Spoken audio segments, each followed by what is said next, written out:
नमस्कार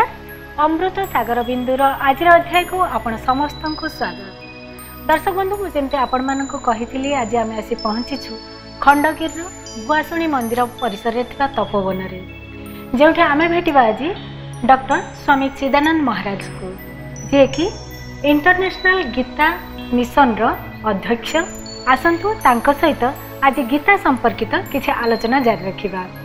आपण को कार्यक्रम को अनेक अनेक स्वागत। जय जगन्नाथ। जमती आम जाचु आपण बाबा बलियांकर जड़े अनुगामी ता सहित इंटरनेशनल गीता मिशन रो आपण वर्तमान अध्यक्ष। तेरे गत अध्याय तो आम पद्मश्री बाबा बलिया को भेटी जे कि जड़े परिवेशविद समाज संस्कार अनेक कथा जानिलु। तबे आज भी आम बहुत व्याकुलतार सहित आग्रही जे आपणठू किछि जानिबु किंतु प्रथम विषय वस्तु आपण कहले आज गीता विषय आलोचना करिबा। तो मो मन गोटे कथा आसला आम साधारणतः कहू जे रुचु न रुचु खाइबु पिता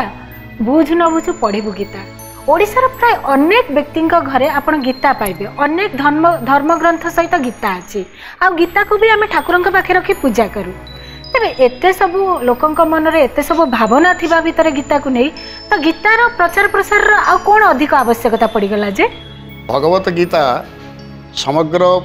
पृथ्वी रे आमे जमिति इस्लाम धर्मर धर्म ग्रंथ भाव रे कुरान को नहींचे ख्रिस्टियान धर्मर बाइबल को नहींचे ठीक तदनुरूप भाव रे हिंदू धर्म बा सनातन धर्मर ग्रंथ भाव रे गीता को ग्रहण करा जाए। धर्म ग्रंथ भाव रे जो कथाटी को ये सेवक दृढ़ भाव रे खंडन करे भगवत गीता एक धर्म ग्रंथ ही नुहंती आमे किंतु ताकू व्यवहार करूछु धर्म ग्रंथ भाव ताले जदि गीता धर्म ग्रंथ नुहंती ताले से कोन ताहाई होची मानवीय संविधान विश्व जीवनर मानवीय संविधान जदि किए थाए से होची एकमात्र भगवत गीता। तेणु आम इंटरनेशनल गीता मिशन माध्यम लोक मान पाखे वार्ता ही पहुँचाऊँ जे आम डेली लाइफ सहित जीवनर दैनंदिन चलनी सहित जदि ओतप्रोत भाव में क्यों शास्त्र जड़ित सी होती भगवत गीता। कारण आप देखिए पवित्र रामायण ग्रंथ रे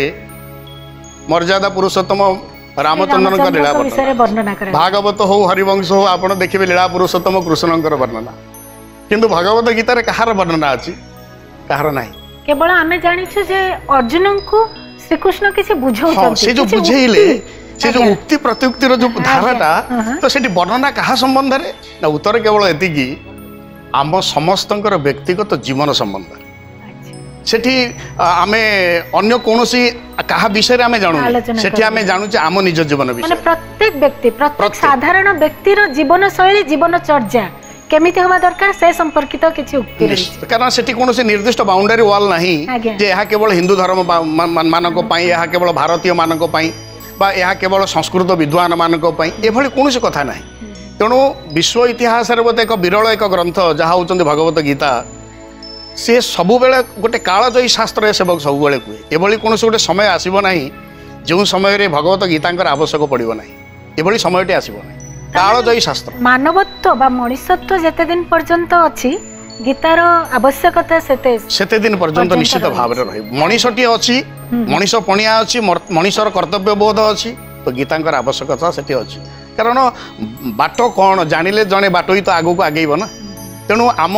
प्रतिटी जीवन बाटोई पाई प्रकृष्ट बाट सृष्टि करिसंती गीता एवं मार्गदर्शन करिसंती गीता। आज्ञा तेबे प्रत्येक दिन आमर जेमति कुआ जाय जे बुझ न बुझ गीता पढ़िबो तेबे सबदिन कोन गीता पढ़िबार आवश्यकता रहिछि कि निश्चित आमे सबदिन जदि खाउचे सबदिन आमे लुगा पिंधुचे सबदिन आमे विश्राम करूचे सबदिन गाधौचे सबदिन दांत घसुचे यह जेमति हमर नित्य कर्म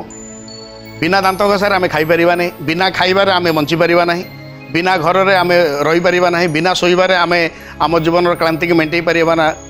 आदौ जेमति करि परिबा तदनुरूप बिना भगवत गीता रे आम भितर जो बौद्धिक परिपक्वता बा आम भितर जो चेतनार जागरण केतेबेल भी संभव होई नाही होई मध्य पारिबो नाही कारण गीता सब बेले आमको चेतनार कथा कहती कॉन्शियसनेस आम भितर सुप्त भाव रे थिबा कॉन्शियसनेस टाको से ही केवल विकसित जागृत करंती एवं आम सम्मुख निश्चित निश्चित तबे एठी तो अनेक दर्शक बंधु अछंती समस्त मन रे गीता को नै किछि ना किछि प्रश्न थिबो तबे आपण मानक भितर जदी कार किछि प्रश्न अछि आपण महाराज जी को पचारि परिबे एवं तार उत्तर मध्य पाई परिबे। जय जगन्नाथ स्वामी जी प्रणाम। मु राजेश भुवनेश्वर उपकंठरू आसीथिली मो मन किसी प्रश्न आसूची आम जमी कहे पढ़ बुझ न बुझु पढ़ गीता तार प्राकृत अर्थ कौन से विषय में जाना चाहता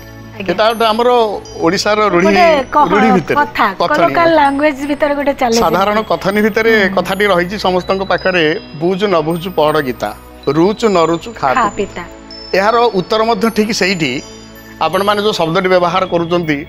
रुचु न रुचु खा तू पिता जदि रुचिबनी अरुचि हम तेल पिता कहीं खाइबा ना शरीर तार आवश्यकता अच्छी पिता खाइले आमर शरीर रोगमुक्त हम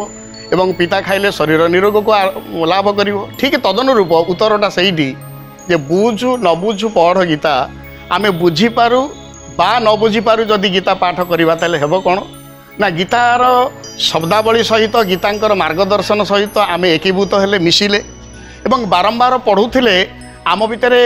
केतेबेले ना केतेबेले भावधारा आसीबो यार अर्थ कौन टिके बुझिबा एवं आमे जो कथा को बुझिले आम भितर बारंबार जेतेले से भल कथाटा को बुझिले आम जीवन जितेबले भी भूल कर बसब सेतेबेले सेही वार्ताटा ही आमको सचेतन भितर करिवो तुमे ठीक करुच कि भूल करुच तेणु आमे बुझीपारू बा न बुझीपारू जदि गीता पढ़ुथिबा ता निश्चित कौन एक समय रे आम भितर से भावधारा सृष्टि करिवो ठीक कौन भूल कौन भल कौन आ मंद कौन कौटा करणीय कौटा अकरणीय आम भितर आपे आपे से भावधारा सृष्टि करिवो तेणु आमर जो पूर्वाचार्य मानकर उक्ति जहाँ आम मान सब सचेतन और सतर्क करने चेतावनी गोटे कथा मन को प्रश्न आसूची जे गीता साधारणतः संस्कृत लिखा जाए एवं अनेक ओडिया अनुवाद आसला किंतु जो मैंने पाठ पढ़ी ना अनेक व्यक्तित्व रही जो मैंने पाठ पढ़ी ना तो तांको पाई ए उक्ति केते दूर प्राजुज्य बोली आपण तो एते मिशन रे गोटे काम करूछंती केबे से विषय चिंता करछंती आज्ञा देखंतु साधारण अनेक स्थान रे ये कथा आसे जे संस्कृत शब्द आम पार्टी रे आमे ठीक भाबे उच्चारण करि पारुनु किंतु एहा ही भारत वर्षर मध्ये दुर्भाग्य संस्कृत भाषा आम निज भाषा अर्थात आमर दैनंदिन चलनीर भाषा थिला संस्कृत जोटा को आमे पासर पकई आमे इंग्राजी साहित्य को पाठ करूचे जन्मरू आमे तो के इंग्राजी पढ़ी नथिले ताले जेमिति आमे अध्यवसाय बल रे इंग्राजी को करायत करिचे ठीक तदनुरूप संस्कृत अति सहज एवं आपण मानकु कहिबी ओडिया भाषा और संस्कृत भाषा रे तो समानता 80 भाग समानता एभली क्रियापद गुड़िक बोधे अनेक भाषा रे जोटा व्यवधान रुहे ओडिया भाषार क्रियापद सहित संस्कृत भाषार क्रियापद गुड़िक आज इट इज तेणु आम ताप प्रचेषा करूनी तेज आम साधारण जो प्रश्न आसे आम उच्चारण करूना तो सरल जो मैंने पढ़ी ना से तार उत्कलीय अनुवाद जोटा ओडिया अर्थ अच्छी पढ़ी पारती किंतु आम प्रचेषित हवा कहीं ना जा स्वयं पद्मनाभस्य मुख पद्मात विनिश्रिता ईश्वरंकर मुखारविंद वाणी को आम जो अभ्यास करवा अभ्यासात धार्यते विद्या आम बारंबार अभ्यास कले विद्या आम मानकर करायत हुए तेणु आम अभ्यास कले मु जन को भुवनेश्वर जड़े चतुर्थ पास करथिबा जड़े भद्र व्यक्ति को कहली आपण पढ़ंतु और जितेबाला आम गीता पढ़ा उच्च स्वर पढ़ा मने मने नुह संस्कृत काव्य कविता बा शास्त्र जितेबाला पढ़ा उच्च स्वर पढ़ले कौन लाभ हुए ना आम जोटा उच्चारण करुचे जदि भूल उच्चारण कले आम आखि देखुची कानटा भी शुणुची तीन कथा हो मुह उच्चारण करुची आम जोटा उच्चारण करुचे आखि ताकू देखुची और आम जोटा आखि देखुची मुह उच्चारण कान शुणुची तो ये तीन तार सामंजस्य से बेल हम जदि मो धर्म क्षेत्र कुरुक्षेत्र कहीदेली ताहले मो कान शुणिला कुरुक्षेत्र बोली कहली तेणु एगे ना मु रिपीट करि परिबि तेणु उच्चारण जदि न करिबि से भूलटा भूल ही रही तेणु संस्कृत शास्त्र को गीता को आपण भूल हो पछे प्रथम उच्चारण करी पढ़ंतु ता निश्चित शुद्ध हो पार और जहाँ कथा मुझे पूर्वर कहूली से चतुर्थ पास किंतु आज भी मुक्त कंठे संपूर्ण प्रांजल भाव में गीता पढ़ु किपरि ना अभ्यास तेणु अभ्यास करंतु प्रचेषा करंतु उच्चारण निश्चित भाव में सहज और साबलील हो अभ्यास निहाती करबा आवश्यक रही आम जदि शिक्षा करवा ताले आम जीवनचर्या खूब सहज और सरल हो पार आम भूल करने आगु दुथर भाव निश्चित तो ये आहरी भी दर्शक बंधु मैंने रही मन में भी किसी प्रश्न थी पारे तो क्या मन में जब किसी प्रश्न अच्छे आपण मैंने पचारि पारती भगवत गीतार जो अर्जुन आसी युद्ध करने तो पुणी से पछ घुंचा देले कहीं प्रथम तो युद्ध करने आसी पुणी पछ घुंचा कौन दे मना कले कहीं बहुत बढ़िया कथा से पचारे से युद्ध को तो सी अलरेडी बाहरी सारी कुरुक्षेत्र में ही से मना करछंती मु आ युद्ध करिबिनी माने मो भाई बंधु कुटुंब जहाँ को चाहिए सी मो आत्मीय मु का ऊपर सर चलेबी କାହାକୁ ମାରିବି ଏ ପ୍ରଶ୍ନ ଯେତେବେଳେ ତାଙ୍କ ମନ ଭିତରେ ଏ ଦ୍ୱନ୍ଦ୍ୱ ଯେତେବେଳେ ଆସିଛି ସେ କହିଛନ୍ତି ଯେ ଯୁଦ୍ଧରୁ ଓହରି ଯିବା ଜରୁରୀ। ଦେଖନ୍ତୁ ଏଇଟା ଗୋଟେ ସମୀଚୀନ ପ୍ରଶ୍ନ, ଆଜ୍ଞା ଏଇଟା ଅସମୀଚୀନ ନୁହେଁ। କାରଣ ଜଣେ ଯୁଦ୍ଧ କରିବାକୁ ଆସିକି ଯୁଦ୍ଧ କରିବା ପାଇଁ ମନା କରୁଛି। ଆପଣ ଖାଇବାକୁ ଯାଇକି ଯଦି ହୋଟେଲରୁ ଅର୍ଡ଼ର କରିସାରିଲା ପରେ କହିବେ ନା ମୁଁ ଖାଇବିନି, ଆମେ ଏଠି କାର୍ଯ୍ୟକ୍ରମ କରିବା ପାଇଁ ଗୋଟେ ଆଲୋଚନା ଚକ୍ରରେ ବସି ସାରିଲା ପରେ ଆମେ ତ କହିବା ନାହିଁ ଆମେ କରିବା ନାହିଁ, ଏହା ଅପ୍ରାସଙ୍ଗିକ ନିଶ୍ଚିତ ବୋଧ ହେବ। ତେବେ ଭଗବତ ଗୀତା ବର୍ଣ୍ଣିତ ମହାଭାରତର ଭାବଧାରା ଯାହା ଭୀଷ୍ମ ପର୍ବରୁ ଆନିତ ହୋଇଛନ୍ତି ସେଠି ଅର୍ଜୁନ ମନା କଲେ କାହିଁକି? ମୁଁ ଆପଣମାନଙ୍କୁ ଟିକେ ପୂର୍ବରୁ କହିଛି ଆମର ଡେଲି ଲାଇଫ୍ ଦୈନନ୍ଦିନ ଜୀବନ ସହ ଗୀତା ଓତପ୍ରୋତ ଭାବରେ ଜଡ଼ିତ। ସେଠି ଅର୍ଜୁନଙ୍କର ଅବସ୍ଥା ଯାହା ବେଳେବେଳେ ଆମ ଅବସ୍ଥା ବି ସେୟା ହିଁ ହେଉଛି, ବେଳେବେଳେ ନୁହେଁ ସବୁ ସମୟରେ। ଆମେ ଯଦି ଅର୍ଜୁନ ବିଷାଦ ଜାଗାରେ ଆମ ଜୀବନ ଶବ୍ଦଟା ଲଗେଇବା, ଆମ ଜୀବନ ବିଷାଦ ଯୋଗଟା ମଧ୍ୟ ଗୀତାର ପ୍ରଥମ ଅଧ୍ୟାୟ। ତେବେ ସେଦିନର ଅର୍ଜୁନ ମନା କଲେ କାହିଁକି? ନା ତାଙ୍କ ଭିତରେ ସୃଷ୍ଟି ହେଇଥିଲା ମୋହ, ତାଙ୍କ ଭିତରେ ସୃଷ୍ଟି ହେଇଥିଲା ସନ୍ଦେହ ଏବଂ ତାଙ୍କ ଭିତରେ ସୃଷ୍ଟି ହେଇଥିଲା କ'ଣ ନା ଅଜ୍ଞାନତା। ଜ୍ଞାନର ମୂର୍ତ୍ତି ଯୋଗ ମୂର୍ତ୍ତି ହେଉଛନ୍ତି ଅର୍ଜୁନ। ଅର୍ଜୁନ ମାନେ ସାଧାରଣ ବ୍ୟକ୍ତି ତ ନୁହନ୍ତି, ଜ୍ଞାନ ମୂର୍ତ୍ତି ଯୋଗ ମୂର୍ତ୍ତି, ଅସାଧାରଣ ଜ୍ଞାନର ଅଧିକାରୀ, ଅସାଧାରଣ ଯୋଗ ମୂର୍ତ୍ତି। କାରଣ ଦିବ୍ୟ ଅସ୍ତ୍ର ସେ ଧାରଣ କରିଥିଲେ ତପସ୍ୟା କରି କରି ସିଦ୍ଧି ଲାଭ କରି କରି। ଜଣେ ସିଦ୍ଧି ଲାଭ କରିଛି ମାନେ ତ ସେ ଯୋଗ ନିଶ୍ଚିତ ଯୋଗୀ ଜଣେ। ତାପରେ ବି ତା ଭିତରେ ମୋହ ଆସୁଛି କାହିଁକି? ମୁଁ 3ଟି କାରଣ କହିବି, ଏହା ଆମ ସମସ୍ତଙ୍କ ଜୀବନ ପାଇଁ ଆବଶ୍ୟକ। ସେଦିନ ଅର୍ଜୁନ ପ୍ରଥମେ କହିଲେ ନକାଂକ୍ଷେ ବିଜୟମ୍ କୃଷ୍ଣ ନଚ ରାଜ୍ୟମ୍ ସୁଖାନିଚ। ମୁଁ ବିଜୟ ଚାହେଁନି, ରାଜ୍ୟ ଚାହେଁନି, ସୁଖ ଚାହେଁନି। ଅର୍ଥାତ୍ ସେ ଚିନ୍ତା କଲେ এইটা হচ্ছে পয়েন্ট, মু যাহা কহুছি সেইটা হচ্ছে ঠিক। আমি আমার জীবন পাই এটা সাইতিবা, মু যাহা কহুছি তাহা হি ঠিক। যদি যেতবে আমি ভাবিবা বিষাদ আমাকে গ্রাস করিব, নম্বর 1। এবং দ্বিতীয় নম্বর, অর্জুন চিন্তা কলে মু এমানকু যদি মারিদেবি তাহলে এই যুদ্ধ ক্ষেত্রে যে বীর মানে মরিবে সেমানଙ୍କର পত্নী মানে যদি পাতিব্রত ধর্মরু টিকে দূরেই গলে তাহলে সংসারের বর্ণশঙ্কর মানে যাত উচ্ছন্ন কুল ধর্মাণং মনুষ্যাণং জনার্দন নরকে নিয়তং বাসো ভবতি তেনু সুশ্রুম अहो बत महत पापम कर्तृंग व्यवसिता वयम यद राज्य सुख लोभे न हंतुम स्वजन मुद्य। मु गोटे राज्य लोभ सुख पाइबा एमान सब मारे ना, जद्वारा कुल धर्म राष्ट्र धर्म आमर सनातन परंपरा ये सब कथा नष्ट हो। सेठी अर्जुनकर द्वितीय बिंदु आसला कौन, मु जोटा चिंता करी सेटा ठीक। ये हूँ अर्जुनकर विषादर द्वितीय कारण। What I am telling that is true, what I am thinking that is also true. आमे जेतबेले दुईटा पर्याय को आसु जीवन को विषाद आसे। और तृतीय हूँ कौन, गांडीवम स्रंसते हस्तात् त्वगचैव परिदह्यते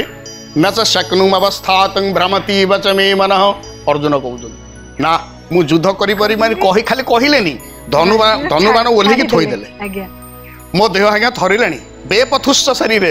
रोम हर्ष मोर रोम टांकुरे जाउछ शरीर थरुछि। ଏହା କାହିଁକି ନା ମୁଁ ଯୋଉଟା କରୁଛି ଏଇଟା ବି ଠିକ୍ ବୋଲି ଅର୍ଜୁନ ଭାବିଲେ। What I am doing that is also correct. ये तीनटा हूँ बिंदु, मु जोटा कहूची ठीक, मु जोटा भाभी सेटा ठीक, मु जोटा करुची सेटा भी ठीक। ये 3टा पर्याय जितेबाला जीवन भितर आसे जीवन विषाद युक्त, जीवन दुख युक्त हुए। प्रत्येक व्यक्ति भीतर भी आसे। आमे साधारणतः जेकोसी काम करने पूर्व आमे जहाँ भावती जहाँ कहती जहाँ करती आमे भावती आमे ठीक करुचे, सेतिपई आमे आ चिंता करि पारंती जे आगो को भल मंद भूल ठीक जेतेबेले न चिंता करन। श्रोता बंधु मानू को कहबी, दर्शक मानू कहबी, आपनकर पारिवारिक जीवन रे जदी कोन दुख आसीची बा कोन से को दुखात्मक स्थिति सृष्टि आपण मने पकांतु। आपनकर हो, परिवार वर्गंकर हो, पड़ोसींकर हो, कोन से आत्मीय जो कुटुंब भीतर हो, ये 3टा पर्याय ही का पाखे अछि। दुखर कारण केवल 3टा पर्याय। अब ये 3टा पर्याय आसिले ही अज्ञानता ग्रास करे, अविवेकिता ग्रास करे, अमानवीय मानसिकता आम मान को ग्रास करे, जद्वारा आम भूल कर बसु आ भूलटा ही दुखर कारण। तेणु गीता ओतप्रोत भाव में जीवन in each and every step प्रति पावच्छ आम गीता सहित आम जीवन सामने। तेणु गुरुदेव बाबा बड़े ये मन पड़ू कथाटी कहती गीता ही जीवन आ जीवन ही गीतार स्वरूप प्रत्यक्ष भाव। आम जते आम गीता सहित अभ्यस्त हवा सेटा को आम अधिक अधिक भाव अधिक अधिक बुझापी आम समर्थ हो पार। तेणु गीता पढ़ा मु जानिया चाहूँचे आम समस्त भीतर प्रश्न होची कहीं आम गीता पढ़ा। एटा टिके आमे तो बहुत किछि आलोचना कलेनी जे कोन पई आमे गीता पढ़ा, कारण मानवीय संस्कृति रे गीतार जे गोटे अपरिहार्य ता रहिछि से कथा को आमे केई एडे दे परिबानी। हां आमे एहा ही चिंता करि परिबा। जदि गोटे सार्वजनीन प्रश्न दृष्टिकोण आम ये प्रश्नटी को विचार करवा गीता में कहीं पढ़ा जो माने गीता सहित अभ्यस्त एवं जो माने गीता सहित अभ्यस्त नुहंती उभयଙ୍କ ପାଇଁ प्रश्न समान। गीतांकर प्रथम अध्याय कौन रही ना अर्जुन विषाद योग, द्वितीय अध्याय सांख्य योग कर्म ज्ञान कर्म एमती ही शेष योग अष्टादश अध्याय कौन मोक्ष योग। तेणु आम गोटे धाड़ी में जदि कहवा जे आम गीता कहीं पढ़ा जीवन को प्रथम अध्याय हूँ जदि विषाद जीवन को विषाद रु मोक्ष पर्यंत पहुँचेवाई आम चरम विषाद रु चरम आनंद पर्यंत पहुँचापी जो मार्ग से मार्ग सकल होउचंती गीता। तेणु आमर जीवन प्रथम अध्याय होटा माने अर्जुन विषाद योग। आप देखो माने एते सिमिलारिटी आम जो मार गर्भर जन्म हेले दुखर आरंभ हो जीवन दुखर सुखर कहीं आरंभ है आम मार गर्भर जन्म हो कहीं हसी ना दिए संसार में सब कांदी जदि आम कांदी नौ तार मृत कि कई कहबनी एटा हसब कि ये भावनी मुझे न कांदिली ताहले बापा माँ भाविले हाथी मरी जाइए मृत छुआ नुह तो अदा से आउ एक विषादर कारण देखो जीवन आरंभ हुए विषाद मु कांदुली जिते आत्मीय स्वजन कि हसुली समस्त खुशी होते आम घरे पुओटी कि झीटी जन्म हो जीवन जो शेष अवस्था को आसे जिते संसार आमे विदाय नौ आत्मीय स्वजन मैंने कांदती किंतु जीवन भितर जो आत्मा सी कि खुशी हुए मु गोटे बंधन रू आज मुक्त हो तेणु गोटे दुखर परम सुखर जो यात्रा सी हूँ गीतांकर वर्णना गीतांकर यात्रा। तेणु आम जो 18टी अध्याय जीवन 18टी पावछ गोटे पावछे आम अच्छे दुखरे किंतु अष्टादशतम अध्याय अर्थात आउ 17टी पाहाच पड़े जो 16टा पाहाच पर जो अध्याय पाइबा सी हूँ मुख्य जोटा शेष मुख्य कहले गोटे मुक्त अवस्था आम गोटे बंधन अच्छु जो मुक्त आमे गोटे विषादर बंधन भितर अच्छु आमे गोटे संसार बंधन भितर अच्छु आमे गोटे अजथा चिंतनर बंधन भितर अच्छु से आम मुक्त हेलु ताहा ही मुख्य मुख्य कहले there is no geographical area कौन भौगोलिक स्थिति कौन सी ना जे मला पर आम से एरिया रे जीवु ये सेवक जमी गोटे चेयर बस आपण मैंने बसुँच सेमती मुख्य जगतर एमती गोटे चेयर पड़ा आम भी बसवा ये भी संभव नुह एभली स्थिति ही ना यह एक काल्पनिक अवस्था मात्र मुख्य एक काल्पनिक अवस्था निश्चित किंतु तार वास्तविकता हूँ जे आमे जोटा मुक्ति अवस्था आमे तो मुक्त हो जाऊ अर्थात बंधन रू जी थाए से तो मुक्त हुए ना तेणु आमे जितेबाला घोर चापरे अच्छु मानसिक चापरे आमे रिलैक्सेशन पाइलु ता मुक्ति ता जितेबाला आमे चाप मुक्त हो जाऊँ आमको आनंद आसूँ से दिव्य आनंदर जो परिभाषा ताहा ही हूँ मुख्य सांसारिक जीवन भितर आनंदर परिभाषा भितर आपण दीर्घ दिन है जगन्नाथ को देखी ना आपण गले बहु परिश्रम कर धक्का भिड़ भितर गले कालिया ठाकुर को देखीदे से जो मुहूर्तर जो आनंदटा अस्फुरंत आनंद ताहा ही मुख्य ताहा ही मुक्ति कारण ये से संसार कौन कथा आपंकर मन पड़ो ना ना जंजाल कथा ना दुख कथा ना मानसिक चाप कथा ना घर क्या कथा मन पड़ो ना आपंकर एकमात्र लक्ष्य होती के ना जगन्नाथ जीवन जिते से जगन्नाथ अभिमुखी हो जीवन आ जगन्नाथ एकीभूत हो जाती ताहा ही दिव्यानंद ताहा ही महानंद ताहा ही मुख्य आज्ञा तेबे आम साधारणतः हिंदू शास्त्र रे अनेक गुड़े पुराण अच्छी रामायण अच्छी महाभारत अच्छी गरुण पुराण अच्छी शिव पुराण अच्छी एमती अनेक गुड़े पुराण अच्छी अनेकंक घरे भी से बही गुड़िक अच्छी पढ़ा जाए पठन करा जाए आगरू तो भागवत गादी थिला भागवत टुंगी थिला जोठी संध्या हेले लोक माने बसी भागवत शुणुतिले किछि गोटे माने आलोचना करुतिले ईश्वरंक संवर्धन कीर्तन करथिले ता तो आजिकल आ देखा मिलूनी किंतु आपण तो गीतार प्रचार प्रसार पे एति सब कार्य करूछंती तेबे ओडिसा रे गीतार प्रचार प्रसार पे कौन सब पदक्षेप नेबा उचित केमिति भाबरे आकु लोक प्रिय होई परिबो एवं लोक पढ़ी तार तत्वता को निज अनुभव करी निज जीवन में लगे परिबो निश्चित यार आवश्यकता पई आमे इंटरनेशनल गीता मिशन तरफरु प्रति वर्ष किछि नहले 5000 रु 8000 पर्यंत आमे गीता मागणा रे बांटू माने ताको रिलीफ भलिया बांटू ना आमे भगवत गीताटा को जेतेबेले आमे नेले गोटे श्लोक एवं तार अर्थ सह पढ़ बोली आमे से निवेदनटा करू आमे पाठ करिबा नै कि घरे साइतिबा आमे ता सहित जोड़ी हेले नियार पाखे आमे बसिले त आमे उतापटा अनुभव करिबा ना आउ आमे जदि पाखु न जिबा निया जळुची निया पाखे आमे आम पाखे ताले से उतापटा आमे लाभ करि परिबा नाही तेणु भगवत गीता को आम नहीं घरे साइति देले द्वारा आम जीवनटा ज्ञानमय हो चेतना आम भीतर जागृत हम आम पढ़ा पड़ो तेणु आम से प्रचारटी करूँ और लोक मैंने जो गीता खंडे दऊ आपड़ कि ना व्यस्तमय जीवन आम समस्ते जंजाल समस्त पाखे अच्छे କିନ୍ତୁ ତା ଭିତରେ ଆମେ ସମୟ ବାହାର କରି ଯଦି ସମୟ ଆଦৌ ନାହିଁ ରାତିରେ ଶୋଇଲା ପୂର୍ବରୁ ଗୋଟିଏ ଶ୍ଲୋକ ତାର ଅର୍ଥ ପଢ଼ିକି ଶୋଉନାହାନ୍ତି କ'ଣ ଅସୁବିଧା ହେଲା? ତେଣୁ ଆମେ ଦେଖନ୍ତୁ ମୁଁ ଗୋଟେ ସରଳ ଉଦାହରଣ ଦେବି। ସ୍ୱାମୀ ବିବେକାନନ୍ଦ ନରେନ୍ଦ୍ରରୁ ବିବେକାନନ୍ଦ ହେଲେ କ'ଣ ତାଙ୍କ ପାଇଁ 24 ଘଣ୍ଟାଟା 36 ଘଣ୍ଟା ହେଇଥିଲା କି? ନାଇଁ, ସେଇ 24 ଘଣ୍ଟା। ଡକ୍ଟର ଏପିଜେ ଅବଦୁଲ କଲାମ ବାପାଙ୍କୁ ସାହାଯ୍ୟ କରୁଥିଲେ ପେପର ବିକାରେ ଚାହା ବିକାରେ, ସେ ରାଷ୍ଟ୍ରପତି ହେଲେ, ଏଡ଼େ ବଡ଼ ବିଶ୍ୱ ବିସ୍ମୟ ବୈଜ୍ଞାନିକ ହେଲେ, ତାଙ୍କ ପାଇଁ କ'ଣ 30 ଘଣ୍ଟିଆ ସମୟ ହେଇଥିଲା କି? 24 ଘଣ୍ଟା ସମୟ। ଆମେରିକାର ବିଲ୍ ଗେଟ୍ସ ଏଡ଼େ ବଡ଼ ଧନୀ ହେଇଛନ୍ତି, ତାଙ୍କ ପାଇଁ କ'ଣ 36 ଘଣ୍ଟା ସମୟ ହେଇଛି କି? ନା। ତାହେଲେ ଆମେ କାହିଁକି ଆମ 24 ଘଣ୍ଟା ସମୟଟାକୁ କେମିତି ସୁବିନିଯୋଗ କରିପାରିବୁ ତା ପାଇଁ ଆମେ ବ୍ୟବସ୍ଥିତ ଭାବଧାରା କାହିଁକି ତିଆରି ନ କରିବୁ? ତିଆରି କରିବା ଉଚିତ। ଅଯଥା ସମୟ ଆମେ ଏତେ ନଷ୍ଟ କରୁ। ଆପଣ ଯଦି ଶୋଇଲା ପୂର୍ବରୁ ଥରେ ଚିନ୍ତନ କରନ୍ତେ ଆଜି ମୁଁ ମୋ ସମୟଟାକୁ କେମିତି ଅତିବାହିତ କରିଛି, ତାହେଲେ ଆପଣ ସେଇ 2 ମିନିଟ୍ ଚିନ୍ତନ ଭିତରେ ଅନୁଭବ କରିପାରିବେ ଆରେ ଅମୁକ ଦୋକାନରେ ବସିଥିଲି ବେକାରରେ, ଅମୁକ ସ୍ଥାନରେ ଗପିଥିଲି ସୁଧୁ ଅଯଥାରେ, ଏବଂ ଅମୁକ ଜାଗାରେ ସୁଧୁ ବାଜେ ଗପ ସହିତ ମୁଁ ସାମିଲ ହେଇଛି। ମୋବାଇଲଟା ବି ବର୍ତ୍ତମାନ ରହିଛି ଅନେକ ସମୟ ନେଇ ଯାଉଛି। ଆମର ସେ ସେଲ୍ଫ ଆନାଲିସିସ୍ ଦରକାର, ଆବଶ୍ୟକ। ଆଜ୍ଞା, ଆତ୍ମସମୀକ୍ଷା ଆମେ କରୁନେ ବେଳେବେଳେ, ନହେଲେ ଆମେ ନିଜ ସମୟଟାକୁ ବି ପରିଚାଳନା କରିପାରିବା ନାହିଁ। ଆଜ୍ଞା। ଆଉ ବର୍ତ୍ତମାନ ତ ଯେଉଁ ମୋବାଇଲ ଖଣ୍ଡେ ଖଣ୍ଡେ ପ୍ରାୟ ସବୁ ହାତରେ, ଅଯଥାରେ ବହୁ ସମୟ ନଷ୍ଟ ହୁଏ କେବଳ ମୋବାଇଲ ମାଧ୍ୟମ କରି। ଆପଣ ଯେଉଁମାନେ ଶୁଣୁଛନ୍ତି ଏ କଥାକୁ, ମୋବାଇଲଟାକୁ ଦୂରରେ ରଖିକି ନିଶ୍ଚିନ୍ତରେ କେତେ ସମୟ ବସିପାରିବେ? ମୁଁ ତ ଭାବୁଛି ବର୍ତ୍ତମାନ ସମସ୍ତଙ୍କ ପାଇଁ ଏଇଟା ଗୋଟେ ବଡ଼ ସାଧନା ହେବ ଯେ ମୋବାଇଲଟା ଦୂରରେ ତୁମେ କେତେ ସମୟ ଅଛ। ବହୁତ ସମୟ, କମ୍ ସମୟ ଆମେ ରହୁ। ମୁଁ ଆଜି ଭାବିବି ମୋବାଇଲଟାକୁ ଛାଡ଼ିକି ମୁଁ କେତେ ସମୟ ରହିବି। ପିଲାମାନେ ବାଥରୁମ୍ ଯାଉଛନ୍ତି, ସେ କାନରେ ଗୋଟେ କ'ଣ ପୁରେଇକି, ଆଜ୍ଞା, ସେ ତାକୁ କ'ଣ ଗୋଟେ ପୁରେଇ ସେଠି କାଳେ ସବୁ କ'ଣ ମ୍ୟୁଜିକ୍ ବାଜୁଛି, ତାଙ୍କ କାନରେ ଶୁଭୁଛି, ସେ ଅବସ୍ଥା। ଆରେ ଇଏ ଅବସ୍ଥାରେ ତ ଶୁଣ କିଛି ମନା ନାହିଁ, କିନ୍ତୁ ଆମେ ସ୍ଥାନ କାଳ ପାତ୍ର ରହିବ କି ନାହିଁ ଆମର? ବୈଷୟିକ ଜ୍ଞାନ କୌଶଳ ସହିତ ଚାଲିବା ଦରକାର, କିନ୍ତୁ ତା ସହିତ ଆମ ନିଜ ଜୀବନଚର୍ଯ୍ୟା ତଥା ସମୟକୁ ଏମିତି ପରିଚାଳନା କରିବା ଦରକାର, ଆଧ୍ୟାତ୍ମିକ ଚିନ୍ତା ଚେତନା ପାଇଁ ଟିକେ ସମୟ ରଖିବା ଦରକାର, ଯାହାକି ଆମକୁ ଗୋଟେ ମାନେ ଅନ୍ଧାର ଦିଗରେ ଟିକେ ଆଲୁଅ ଦେଇକି ଯେମିତି ସେ ଆଗକୁ ନେଇପାରିବ। ଆଉ ବର୍ତ୍ତମାନ ସମାଜରେ ତ ସେଇଟା ନିହାତି ଦରକାର, ବର୍ତ୍ତମାନ ଚରମ ଆବଶ୍ୟକ। ସେଇଥିପାଇଁ ତ ଆମର ଏ କାର୍ଯ୍ୟକ୍ରମର ପରିକଳ୍ପନା ଆଉ ଆପଣମାନଙ୍କ ଭଳି ବ୍ୟକ୍ତିତ୍ୱ ମାନେ ଏଠି ଆମକୁ ସେ ତେଣୁ ଆମେ ଆଉ ଗୋଟେ ପାଇଁ ଏହା ସହିତ ଆପଣମାନଙ୍କ ଅବଗତି ପାଇଁ କହିବୁ ଯେ ଆମେ ଓଡ଼ିଶା ସରକାର, ଭାରତ ସରକାରଙ୍କ ନିକଟରେ ଦୀର୍ଘ ବର୍ଷ ହେଲାଣି ଆମେ ଦାବି ଉପସ୍ଥାପନ କରି ଆସୁଛୁ ଯେ ଅନ୍ତତଃ ଭଗବତ ଗୀତାଙ୍କୁ ପାଠ୍ୟକ୍ରମ ସହିତ ଆପଣମାନେ ଯୋଡ଼ନ୍ତୁ, ପିଲାଙ୍କର ସିଲାବସ୍ ଭିତରେ ସାମିଲ କରାହେଲେ ପିଲାମାନେ ବି କିଛି, କାରଣ ଏଟା କେବଳ ହାଇସ୍କୁଲ ବା କଲେଜ ଲେବୁଲରେ ନ ହଉ, ପିଲାଟି ବେଳୁ ଯଦି ରଷିଆନ ମାନେ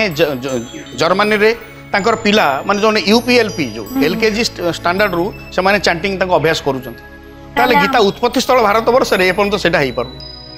କଲେଜ ଲେବୁଲରେ ଅଳ୍ପ କିଛି ରହିଛି। ଦିନରେ ଗୀତାର ପ୍ରଚାର ପ୍ରସାର ଠିକ ରୂପରେ ହଉ ଏବଂ ଆମ ଭାରତୀୟ ସଂସ୍କୃତିର ଯେଉଁ ମାନ ମର୍ଯ୍ୟାଦା ରହିଛି ତାହା ଆହୁରି ଆଗକୁ ଯାଉ। ତେବେ ଆପଣ ଆସିଲେ କାର୍ଯ୍ୟକ୍ରମ ଯୋଗ ଦେଲେ, ସେଥିପାଇଁ ଅନେକ ଅନେକ ଧନ୍ୟବାଦ। ଜୟ ଜଗନ୍ନାଥ।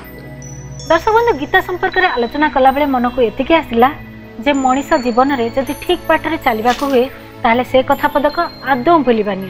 ରୁଚୁ ନ ରୁଚୁ ଖାଇବା ପିତା, ବୁଝୁ ନ ବୁଝୁ ପଢିବା ଗୀତା, ତାହେଲେ ଜୀବନ ସୁଖମୟ ହୋଇପାରିବ। ଆଜି ତ ସମୟ ହେଇଛି, ଆମକୁ ଦିଅନ୍ତୁ ବିଦାୟ। ପୁଣି ଭେଟ ହବ ଆଗାମୀ ଅଧ୍ୟାୟରେ ଆଉ କିଛି ନୂଆ ଆଲୋଚନା ସହିତ। ନମସ୍କାର।